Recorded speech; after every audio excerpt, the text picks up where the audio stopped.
Picture driving through California and finding entire towns where no one lives anymore. Houses standing empty, businesses boarded up, streets eerily silent. Half of California's land sits practically deserted in 2025. And what's happening in these 10 abandoned communities will shock you. But the reasons behind this mass exodus reveal something darker about America's most populous state that most people never see. The numbers are staggering when you look at California's actual population distribution. 80% of the state's 39 million residents cram into just 20% of the land, mostly hugging the coast and major metropolitan areas. That leaves vast stretches of the Golden State practically empty, with population densities lower than some parts of rural Wyoming. Drive through the Central Valley or venture into Northern California's interior, and you'll find dozens of ghost towns scattered across the landscape like forgotten relics. These aren't ancient mining camps from the 1800s. Many were thriving communities just decades ago. Since 2020, rural areas across California have seen their populations plummet by 15%, the steepest decline in the state's modern history. The economic toll is brutal.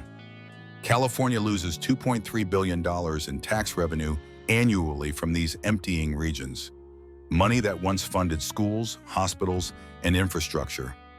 When a town loses half its residents, it doesn't just lose half its tax base, it loses the critical mass needed to support basic services. Grocery stores close, gas stations shut down, and eventually, even the post office disappears. What makes this exodus particularly alarming is its acceleration. While some rural decline is normal as economies shift, California's rural areas are hemorrhaging people at rates that suggest something more serious is happening.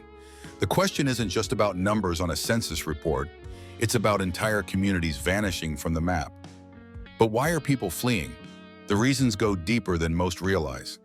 Take Bodie, California's most famous ghost town, where you can walk through streets that once bustled with 10,000 residents, but now house absolutely no one.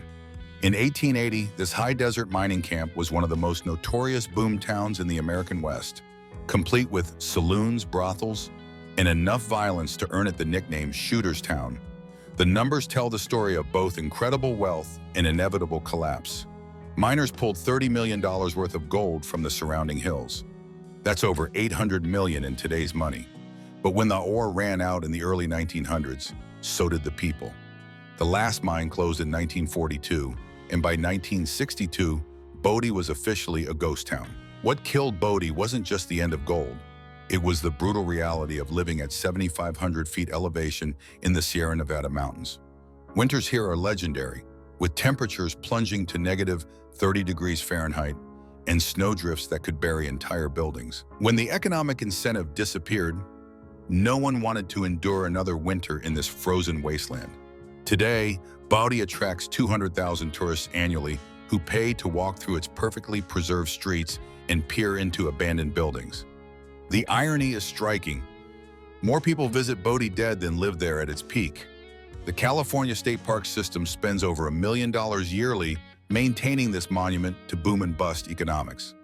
While Bodie died from resource depletion, other towns face modern threats. Imagine a town literally drowning in slow motion, and you'll understand what happened to Drawbridge, a unique community built on stilts in the San Francisco Bay wetlands.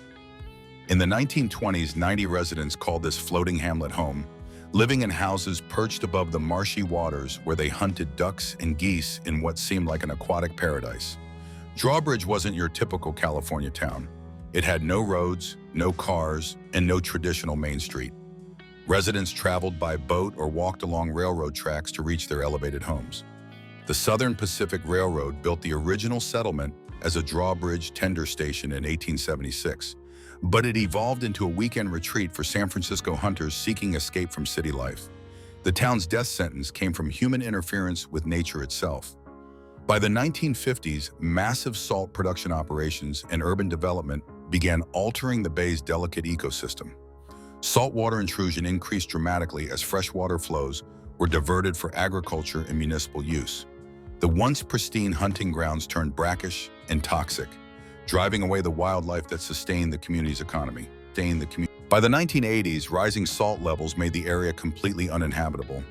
The last residents abandoned their stilted homes as corrosive saltwater ate away at foundations and contaminated drinking water supplies.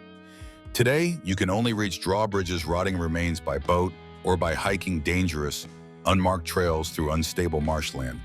Climate scientists warn that rising sea levels threaten to submerge the last remnants of Drawbridge entirely within the next 2 decades. Environmental destruction isn't the only modern killer of California towns. Calico represents the classic boom-bust cycle that has littered California with ghost towns for over a century. This Mojave Desert silver mining camp exploded from nothing to 1,200 residents in just 5 years during the 1890s, then vanished almost as quickly when the ore ran out. The numbers reveal the brutal mathematics of single-industry towns. Between 1881 and 1896, miners extracted $20 million worth of silver from Calico's hills, equivalent to over $600 million today. The town boasted 22 saloons, a school, a post office, and even a newspaper called the Calico Print. But when silver prices crashed and the mines played out by 1907, the entire population simply walked away. What makes Calico's story particularly revealing is how quickly prosperity can evaporate. In 1896, the town was at its peak with bustling streets and thriving businesses. 11 years later, tumbleweeds blew through empty buildings. The collapse was so complete that by 1915, you could buy the entire town for $900. Today's Calico tells a different story about California's ghost towns. Walter Knott of Knott's Berry Farm fame restored the town in the 1950s as a tourist attraction, and it now draws 250,000 visitors annually. The irony is striking, cher. Calico makes more money as a fake Wild West theme park than it ever did as a real mining town. The lesson here cuts deep. Any community dependent on a single industry lives on borrowed time. But some towns didn't die from mining collapse. They faced something worse. Sometimes a single decision by distant corporate executives can murder an entire town, and nowhere is this more dramatic than in Shasta, California. Picture a thriving county seat with 3,500 residents, bustling businesses, and bright prospects for the future. Then watch it all disappear because railroad executives drew their line on a different part of the map. Shasta was the queen city of Northern California's mining region in the 1860s, serving as the county seat and the main supply hub for gold miners heading into the mountains. The town had every reason to expect continued growth when the Central Pacific Railroad began pushing north from Sacramento. Local leaders even invested heavily in preparing for the railroad's arrival, building new hotels and expanding businesses to handle the anticipated boom. But in 1872, railroad engineers chose a route that bypassed Shasta entirely, running their tracks through what would become the city of Redding instead. The impact was catastrophic and immediate. Within 5 years, Shasta's population plummeted by 90% as businesses relocated to be near the railroad depot. The county seat moved to Redding in 1888, delivering the final blow to Shasta's hopes. Today you can visit what's left of this once prosperous town, a crumbling brick courthouse and a handful of deteriorating buildings scattered among the oak trees. The Courthouse Museum attracts a few thousand visitors yearly, but they come to see ruins, not a living community.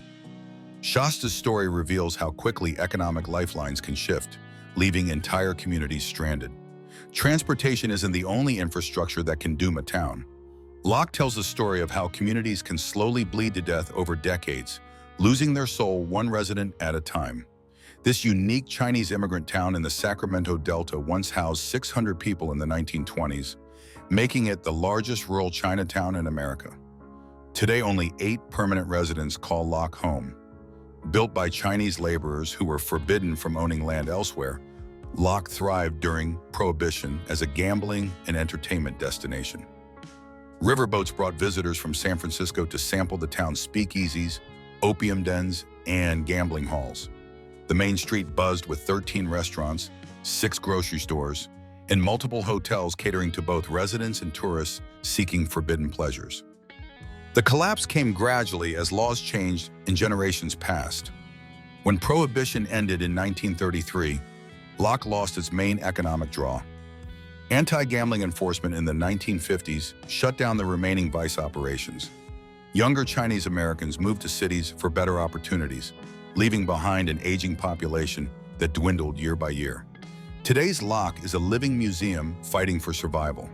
The town needs $1.2 million in critical repairs to save its deteriorating wooden buildings from collapse. But with only 8 residents, there's no tax base to fund preservation efforts. The California Department of Parks and Recreation has designated Locke a National Historic Landmark. But designation doesn't pay for rotting foundations or leaking roofs. Walking through Locke's empty streets, she feels like witnessing a community's final breath. While some towns fade slowly, others face sudden catastrophic abandonment. Llano del Rio proves that good intentions aren't enough to build a lasting community. This socialist commune in the Antelope Valley promised to create a perfect society where 1,100 residents would share everything equally and live in harmony with nature. Founded in 1914 by lawyer Job Harriman, Llano was supposed to demonstrate that cooperative living could replace capitalism's cutthroat competition. The utopian vision attracted idealistic families from across America who invested their life savings in the dream. Residents built schools, workshops, and farms designed to make the community completely self-sufficient. They constructed a massive hotel, established their own currency, and even started a newspaper to spread their socialist message. For a brief moment, Llano seemed to prove that alternative economics could work. But reality crushed the dream within 4 years. Water rights disputes with neighboring ranchers created constant legal battles that drained the community's finances. Poor agricultural planning left crops failing in the desert climate, while internal power struggles split the leadership. Financial mismanagement meant that despite members' contributions totaling over $2 million in today's money, the commune couldn't pay its debts. By 1918, Llano del Rio was bankrupt and abandoned. Today, you can still find crumbling foundations and rusted machinery scattered across the desert floor, monuments to utopian ambitions that couldn't survive California's harsh economic and environmental realities. The ruins attract occasional visitors who come to see what remains of America's most ambitious socialist experiment. Idealism wasn't the only thing that couldn't survive California's harsh realities. Rough and Ready takes political rebellion to its logical extreme, seceding from the United States entirely. In 1850, this gold rush mining camp declared independence over a dispute about federal mining taxes, making it the only California town to officially leave the Union before the Civil War even started. The rebellion began when 300 angry miners decided they'd rather form their own country than pay what they considered unfair federal levies on their gold claims. Led by Colonel E.F. Brundage, they drafted a constitution, elected a president, and for 3 months operated as the Great Republic of Rough and Ready.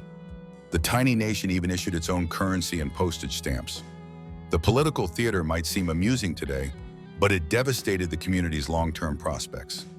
The secession scared away legitimate businesses and potential residents who wanted stability, not revolutionary politics. When the miners realized they couldn't celebrate July 4th as foreigners, they sheepishly voted to rejoin the United States just in time for the holiday. But the damage was done. The town's reputation for political extremism and instability followed it for decades. Families with children avoided settling in a place known for radical politics, and businesses preferred more predictable locations for their investments. While nearby Nevada City and Grass Valley thrived as the gold rush evolved, Rough and Ready stagnated. Today, fewer than 900 people live in the broader Rough and Ready area, a fraction of what neighboring communities achieved. The lesson is clear. Political extremism is economic poison for small towns. Political problems pale compared to the environmental disasters that created other ghost towns.